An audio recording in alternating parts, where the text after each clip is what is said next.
Hello everybody and welcome. In this video I will show you how to add your headphones Skullcandy Rail to the application. You have to start by open Settings, then go to Bluetooth. Now open the charging case, then remove your headphones from the charging case, and then press and hold both of buttons until you can see a red light.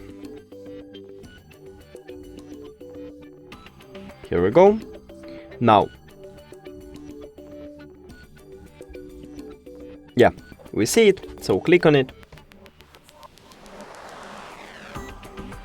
Then hide the settings and go to the application. Click Connect.